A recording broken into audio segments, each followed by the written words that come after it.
The following half-hour show is a paid political program and is not endorsed by this station, management, or staff. The following program is sponsored by Excalibur Insurance Management Services. We are pleased to welcome you to a special two-part Volpe report with our special guest, Dave McCormick, who you remember lost last year in the closest primary race for United States Senate in the history of Pennsylvania to Dr. Oz. The margin was only 500 votes out of millions cast.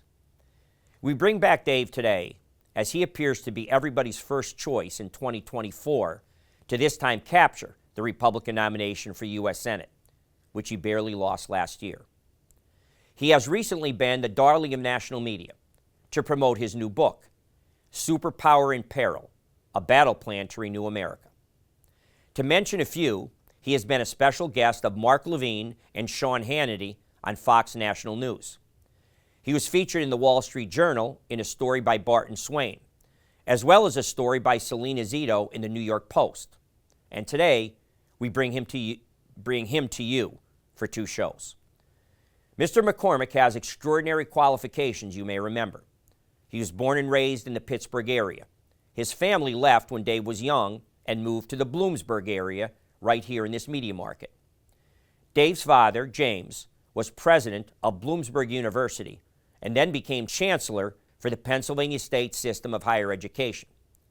Dave himself excelled academically and athletically and received an appointment to West Point. He graduated with a Bachelor of Science in Mechanical Engineering. He was a four-time letterman on the Army wrestling team and co-captain. At this point, Dave interrupted his education to begin his military service and went to the Airborne and Ranger School of the U.S. Army and became an honor graduate of the Ranger School. He then joined the 82nd Airborne Division at Fort Bragg. In 1991, Dave was part of the first wave of U.S. troops sent to Saudi Arabia during the First Gulf War. He rose through leadership, becoming the XO of a forward combat engineering company tasked with clearing minefields and destroying enemy munitions. For his accomplishments and valor in battle, Dave was awarded a Bronze Star. Dave resumed his education, earning his doctorate from Princeton University in International Relations. Dave's career in public service began during the administration of President George W. Bush, where he served in several key departments, including as Undersecretary of the Treasury, being a principal advisor to Secretary Henry Paulson. He also served as Undersecretary of Commerce for Industry and Security, and finally, he became Deputy National Security Advisor for International Economic Policy.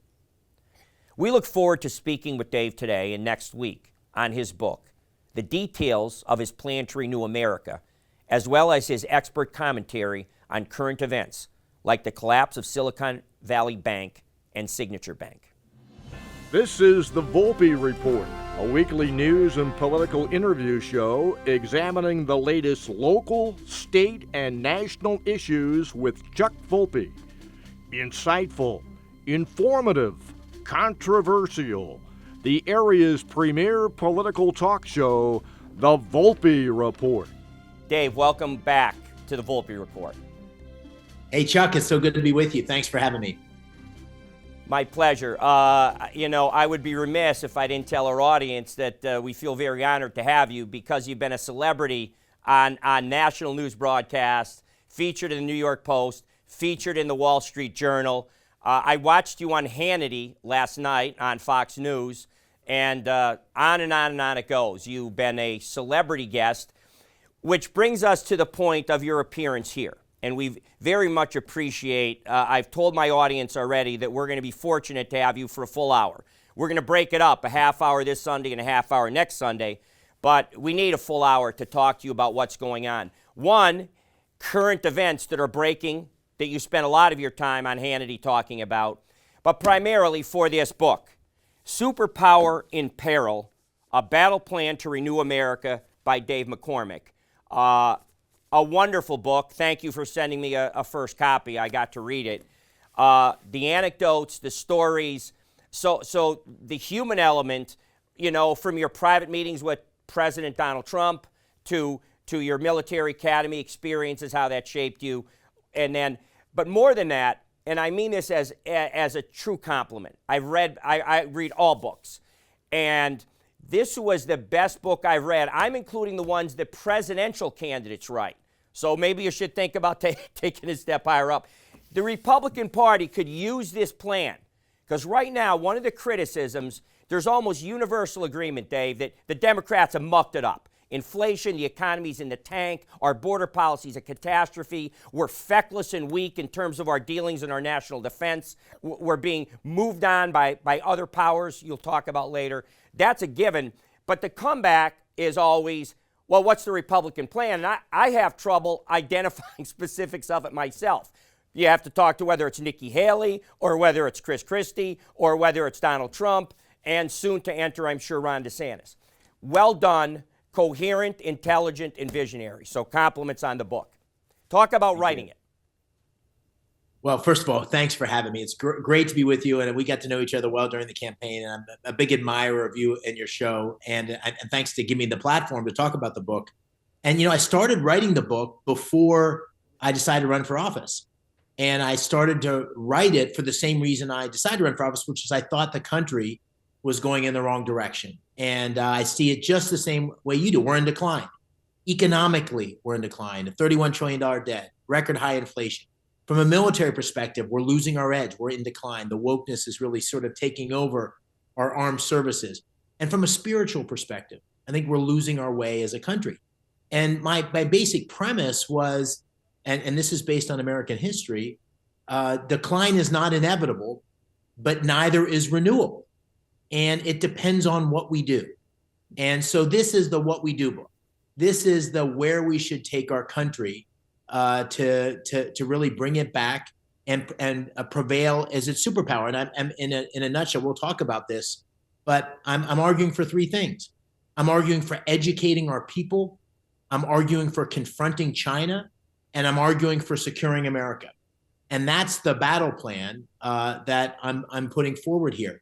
And I'm optimistic. The cover of the book, which you just held up, it's red and it's like, Superpower and Peril. It gets your attention. It's a pretty serious charge that we're in trouble. We're in peril, and I believe it. And yet it's an optimistic book because we can renew ourselves. That's the American tradition, and we've done it before. We could do it again. Yeah, well stated. Let's talk about and work our way through it. In the earlier chapters, you have some anecdotes where you kind of digress. Our audience is well aware. They've heard from me after that election, that primary, which was, I believe, harmful for Pennsylvania on a number of fronts. But the wrong person was nominated, Dr. Oz. You lost by the closest election in history, 7/1000ths of a point. I mean, with millions of votes cast. It was a photo finish. But you talk in the early chapters, and it's an interesting story how you were effectively called to Mar-a-Lago, went to Mar-a-Lago to meet privately with President Trump, where you effectively asked him, let the voters decide in Pennsylvania and let it happen. So I'd like you to tell the story. It was kind of interesting. I know our viewers in this media market will want to hear about it. Yeah, well, thank you. Well, I knew President Trump a little bit because my wife had worked for him as the Deputy National Security Advisor, and he had actually asked me to be the Deputy Secretary of Defense when he first came into office. And I was a fan of the policies the president put forward, and particularly his approach to China and the border. So I was running a campaign when I decided to run, which was very much aligned with much of what President Trump had put forward in his administration. But he also, when he was considering the primary, had a very close relationship with Mehmet Oz, and they were neighbors in Palm Beach, and so I had thought throughout the campaign that there was a possibility that President Trump would endorse Oz, and I was hoping to encourage him not to do that. And I heard about 6 weeks out that he was going to endorse Mehmet Oz, so I called him and said, "Can I come see you?" And I went to see him, and I walked into the room, and I was up in the polls, I don't know, 8 points or something like that. I remember, yes. President Trump said, he was unhappy. I had, when January 6th had happened, I had been on Bloomberg, and I had said that I thought the president could have, stopped some of the protesting a little bit earlier and could have spoken out a little bit earlier. And he looked at me and he said, you can't win the election unless you say 2020 was stolen. And I said, Mr. President, I'm not going to be able to say that. And he said, listen, you're running a fine campaign. Good luck. And he endorsed Dr. Oz a couple days later. And I was still up in the polls. And so about 10 days before the election, and I tell the story in the book, I was in Westmoreland County in my pickup truck coming back from an event, and the president was in Westmoreland County doing a rally for Mehmet Oz. And I turned on the radio just at the moment that he started to attack me and sort of go through a bunch of different things. And so, listen, here's the way I think about that. When I was a plebe at West Point, the first class you have is plebe boxing. And you walk in there was a guy named Herb Creighton who was like Mickey in the movie Rocky. This old guy, his nose was flat. Yeah. He says, the first thing he says is, you can't win unless you're willing to get punched in the face. And that's politics. You got to be willing to get punched in the face. So that was, it's not for the faint of heart. And I knew we were playing on the big stage for a really important role. And so I just continued to run to the finish line. And in the end, as you said, I lost by 900 votes. And I want to be clear on that. It certainly didn't help that, the president of the United States endorsed another guy and then attacked me. Right. But I don't blame President Trump. When you lose by 900 votes, there's 50 things that you could have done that would have won the campaign. So, I'm responsible. I'm responsible for the campaign I ran. I'm proud of the campaign I ran. I ran a campaign that was based on what I believe. And so I don't go away with any, anger or anything like that. I just, felt privileged for the shot at doing it. And I fell a little short, and, that's the way life is. And in wrestling or football or anything in life, you get off the mat, you go forward to the next thing. Sure. Well stated and diplomatically stated. He performed that double take, if you will, double shuffle. I mean, the President Trump with other people. A good friend of mine, former Congressman Lou Barletta, who was running for governor and should have been our party's nominee. And right up until he endorsed Doug Mastriano. And the stories are almost identical, yours and his, in the sense that the President Trump had a litmus test for everybody. Say the election was stolen, and then I'll consider supporting and endorsing you, or don't, and then you're done. My issues with him, and I've been, so you know, Dave, critical of him on this show. He hurt Pennsylvania very badly. I don't know if Congressman Barletta could have won, because obviously Shapiro ran a tough campaign. He had gazillions of dollars. But I do know it would have been close. A point, 2 points. No one will be as close as your race, but close. And I firmly believe the coattails of a close race from Barletta would have been resulted in at least two congressional, I think 3 Republican seats that would have gone. I think Jim Bognet only lost by a point to Congressman Matt Cartwright. Lisa Scheller only lost by a point to Susan Wild, all people you know. And there was one down in the Southeast as well. So those actions matter. And you would have killed, I believe, now U.S. Senator Doug Fetterman. It wouldn't have been a close race, especially with how he fumbled down the stretch. But Oz had so much baggage he couldn't. So, as I said, I have said that, and you shouldn't, because you have you have to appeal to a broad base, and I understand that. That's my point exactly. Like what regardless of, I'm sure we'll get into it, regardless of what my future plans are, whatever I decide to do, I think there's a lot of lessons from 2022, and I think there's lessons for not just Pennsylvania but for the country. And when I was in wrestling and football and throughout my life as a competitor, like, I hate to lose. I mean, it makes me sick to lose. And so, in my senior year in college, I had a great record, and there was a handful of matches I lost. And at the end of them, I go for like a 10-mile run. I was just so disgusted for losing. And we got to be disgusted with losing as Republicans, because we can't save the country unless we win races. And in my opinion, we got to do 3 things. We got to pick candidates who can win the primary and win the general election. And if you look, in the book my book Superpower and Peril tries to lay this out. I try to lay out a conservative vision, but if you put all the conservatives in a room together, we agree on 80% of where the country should go. There's 20% we disagree on, probably across the different parts of our party, and that 20% was where we spend most of our time. I mean, heck, on a good day, I don't agree with my wife on 80% of things. So if we get 80% as a party, that's pretty doggone good, right? So we got to pick candidates who can bring the party together and can win general elections. Second thing is we got to have a vision. I don't think we can win elections. I mean, my experience, Chuck, you have your finger on the pulse of Pennsylvania, but my experience is people don't want to spend that much time talking about the past. Listen, we need to hold the progressive left radical wing of the Democratic Party accountable for terrible policies, terrible decisions, where they're taking the country. But I think we got to lay forward, as you said a minute ago, with a vision for where we want to take the country. And so how are we going to solve inflation? What are we going to do with the fentanyl crisis? How are we going to confront China?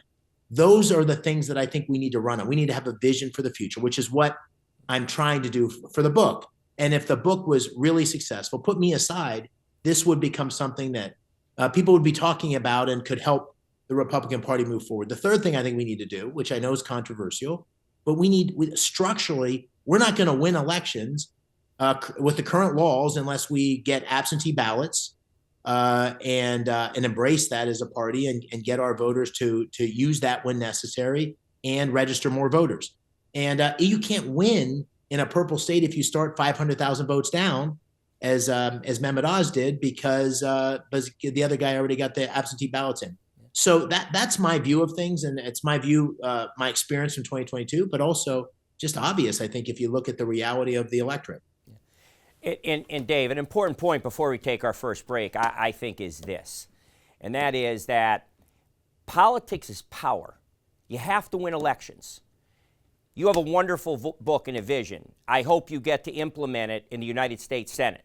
You already have my support. I'll be the first one to say on the air you'll have it. But having said that, we need to win the presidency. We need to win the U.S. Senate races. We need to flip the Senate. Because for all of your wonderful reasoning, analysis, and vision, politics comes down to power and votes. Right. There was a line that I remember. I read a book by Theodore H. White, In Search of History. And it was a wonderful line that John F. Kennedy issued right after that historically close election with Richard Nixon in 1960. He was exiting the stage at the Armory in Hyannisport when he had accepted officially the victory. And he was heard to say, not in an official statement, he was heard to quip to somebody who had asked a question as he was on his way off the stage. Theodore White happened to be close enough to jot it down. And he said it scored itself on his memory, and it has mine. And the quote was this: "The margin was thin, but the responsibility is clear."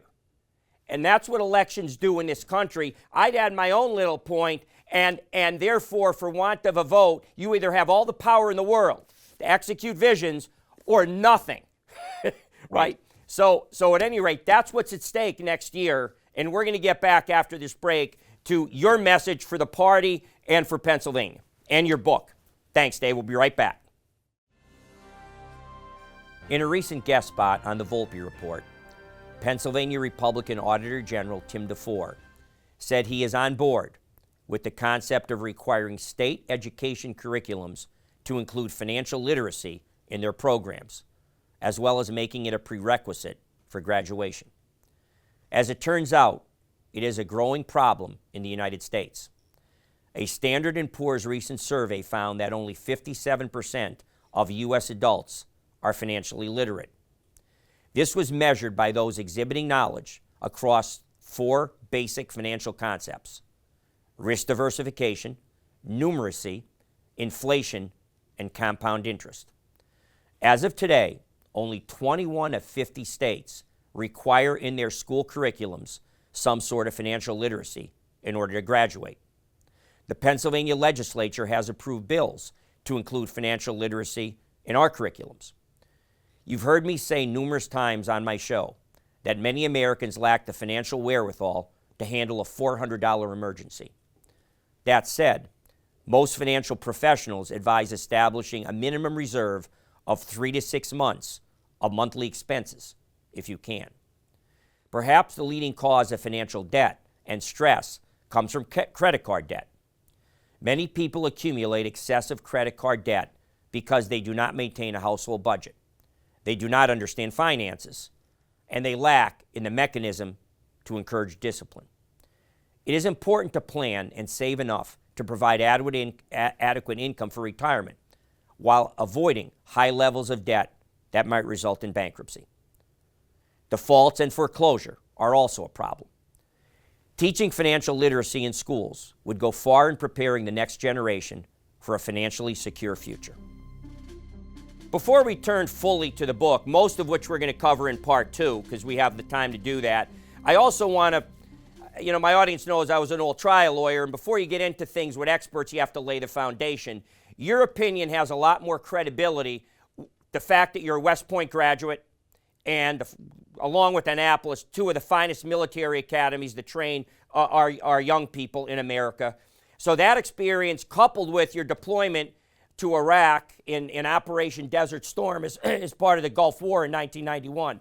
So talk about your military training and then talk about dismantling mines at risk to your life and your platoon's life and the things you did actually in combat, which gives, to me, more credibility to the viewers when we talk about your view of what we need to do to strengthen our defense in this country. Take it. Well, thanks for that. Yeah, well, as you know, Chuck, I grew up not too far from where you're sitting right now. I grew up in Bloomsburg and wrestled and played football there. And like most Pennsylvania kids, my dream was to play football at Penn State. And so I had always hoped that would be the case. And I got recruited to play football at West Point and to wrestle at West Point. I had nobody in my family that had any military experience in that generation. World War I had an uncle that had been in World War I. And I said, I'm not going in the military. Why would I do that? And my dad said, listen, I can't tell you what to do, but I'm going to insist that you apply. And so I applied, and I got accepted, to my surprise. And I think wrestling had a good bit to do with that. And my town, it was like nobody had gone to the academy for a long time. It almost became overnight, like, of course you're going to go. And who would, of course, like, and there was so much pride that someone sent me recently an article that was in the newspaper at the time that I had forgotten about. And I accepted. And it was the greatest decision of my life because West Point opened up my eyes to the world. It got me grounded in the basic principles of duty, honor, and country. My mom and dad had been in public service, but West Point is all about service to others and the exceptionalism of America. And so West Point opened my eyes to the rest of the country because I was with cadets and eventually soldiers from all around the world. And from West Point, I was the captain or co-captain of the Army wrestling team. And went to Ranger School and then the 82nd Airborne Division. And I tell a story in the book about being out in Arkansas. I jumped into Arkansas with my platoon and getting a radio in the middle of the night that said, get back to Fort Bragg. And it gave us a grid for an airstrip in the middle of nowhere in Arkansas. We drove there in the middle of the night, got on airplanes, drove back to Fort Bragg, or flew back to Fort Bragg rather, landed, and there was activity everywhere, pallets of ammunition, loading up airplanes, and we cleaned our gear, and we weren't allowed to call home, and we got back on the airplanes and we flew to Saudi Arabia. And we were the first line of defense to protect against the Iraqis coming from Kuwait, which they had invaded, into Saudi Arabia. Right. At that time, of course, Saudi Arabia was even more strategic than now because that was where the majority of the world's oil was pumped from. And so I was in Saudi Arabia and then Iraq for about a year. First Gulf War and the invasion. And looking back on that was a really formidable moment. We didn't have phones, we didn't have computers, so we would write letters. Right. And my mom would write letters. My mom kept those letters. I have a box of these letters that she wrote me and I wrote her. And it was scary because the predictions on CNN at the time were we'd lose 50,000 American troops. That's as much as Vietnam. I mean, this was a big deal. And it was on CNN, and it was the first time America really got behind the military since Vietnam. And so it was a turning point. It really represented America's primacy and strength in the world. And we went into Iraq as I describe in the book, and I was part of a group that was in the front to try to clear minefields and destroy ammunition depots and so forth. And my platoon participated in a mission to eliminate a huge ammunition depot and be part of the first group that crossed into the border. And what I say in the book, and I'll end on this point, Chuck, is that this was America at its apex. This was American strength in the world. We brought together this huge alliance. Our military superiority was without question. And American values represented everything that most of the world looked to as a shining city on the hill. And from where we were then to where we are now has been both a relative and absolute decline. And so my book, Superpower and Peril, is about how do we get back to that point where we're at the superpower in the world on values and economics and national security. I have to point out, and I had to actually write this down because I figured I'd forget it, about the places in the book. Actually, I do remember it. You mentioned Bloomsburg, the family farm and the homestead where you kind of were raised in your formative years.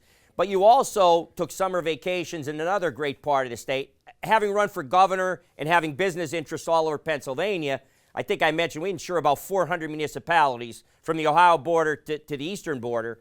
So I've been all around and back. But you also mentioned family summers in Blairsville, which is kind of in the western side of the Susquehanna. It's considered west. It's within spitting distance of places like Johnstown in Indiana, Pennsylvania, and all that. So real quickly, talk about that as well. Just mention the Blairsville. And I want to say, was there in the family a drugstore in Plumsville? Plumville, yeah. Plumville. Yeah. Yeah, there was a family drugstore in Plumville. My mom was from Punxsutawney. Wow. And grew up there. My dad grew up in Marion Center, and the drugstore was in Plumville. And so we've got these deep, and I was born outside of Pittsburgh, so we got these deep Western Pennsylvania roots. Yeah. And I talk about every summer we'd go. There was an old Civil War cabin on a property that my family inherited, and we would go there with my dad and mom, and we'd stay out there for 2 weeks. And it was very rustic. And there's a picture. There's some pictures in the book. There's a picture of that in the book of my dad and my brother and I about to go on a hike. And my brother has been incredibly successful, Ranger, and served at number 1 cadet at West Point. Wow. There's one picture of him in the book. In the picture is the book of us going in the hike, and he looks ridiculous in these big boots, and he's got this little he's about 10. He's got this little man purse on his side, and he said, of all the pictures that you could have picked, that's the one you picked. That's what family's for. I thought it was relevant, Dave, to mention that because one of the amazing criticisms of you last time you ran for U.S. Senate was that you weren't from Pennsylvania. You were this New York or hedge fund. Well, as more I read in the book, I mean, you have more Pennsylvania in you than probably anybody we've interviewed on this show. You've touched all parts of it pretty much just about. But at any rate, we are going to take our really, it's the end of our first part of our show. When we come back next Sunday, we're going to get into the specifics of your book, what your vision is, your economic strategy, your energy strategy, your strategy for dealing with China. We'll be coming right back to you to start part 2. Thanks. Thanks, Chuck.